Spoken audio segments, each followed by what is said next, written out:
Oh, I don't know, Sheldon. It's going to take me a while to recover from all the fun I had today. Have you ever laughed just because someone else was laughing? Or felt tears well up when you saw someone cry? Why do we feel joy when we see others happy? Or cringed at someone else's embarrassing moment? These shared emotions aren't just random, they're deeply rooted in something remarkable about humans, our ability to empathize. But how does empathy work? And why is it so essential to who we are? Let's explore the science, emotions, and evolutionary roots of empathy. In the 1990s, in a neuroscience lab in Parma, Italy, researchers led by Dr. Giacomo Rizzolatti were studying how monkeys' brains controlled movement. During one experiment, something unexpected happened. The scientists noticed that the neurons fired in a monkey's brain when it simply watched someone grab a peanut are the same neurons as when it grabbed the peanut itself.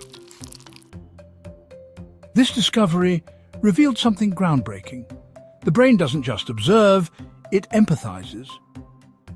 Mirror neurons are a special class of brain cells found in the premotor cortex and other parts of the brain. They're activated not just when we perform an action, but also when we see someone else perform that same action.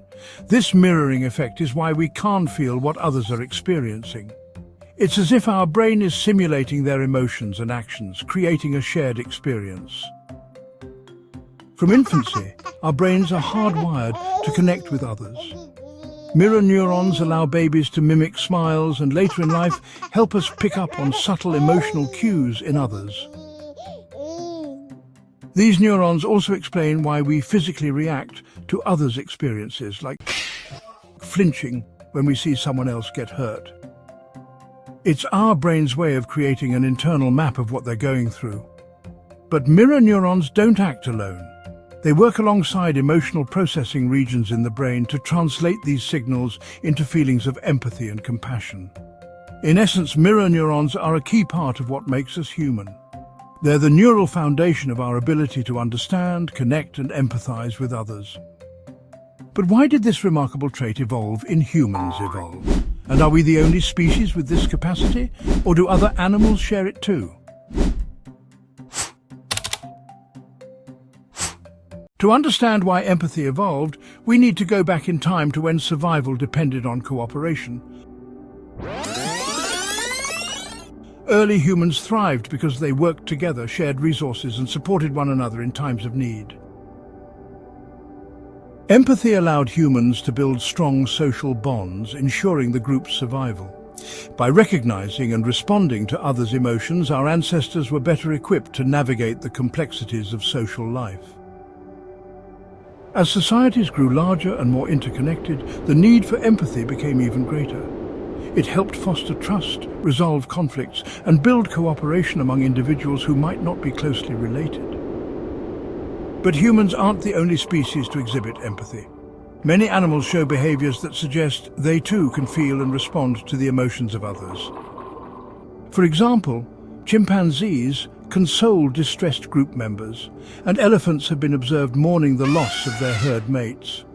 These behaviors show that empathy isn't uniquely human. It's shared by other social species too.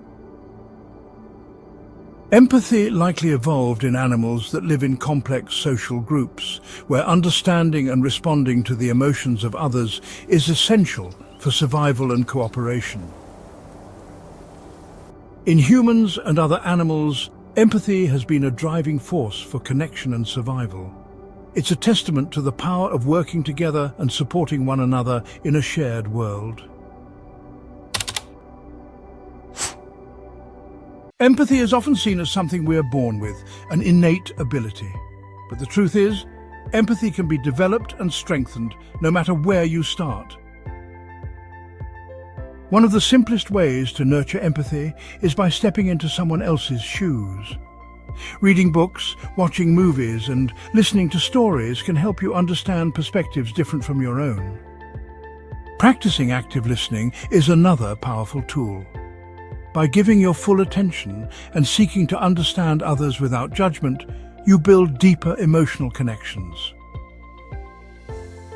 Volunteering or helping those in need is a direct way to foster empathy. Engaging with people from different backgrounds or circumstances opens your eyes to the struggles and triumphs of others.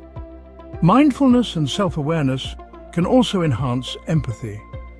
When we understand our own emotions, we become better at recognizing and responding to the emotions of others. Empathy is a skill we can pass on too. By teaching children kindness, consideration, and emotional awareness, we nurture a more empathetic future. Empathy isn't just an individual trait, it's a practice. By actively choosing to understand, connect, and care for others, we can make the world a little kinder, one interaction at a time.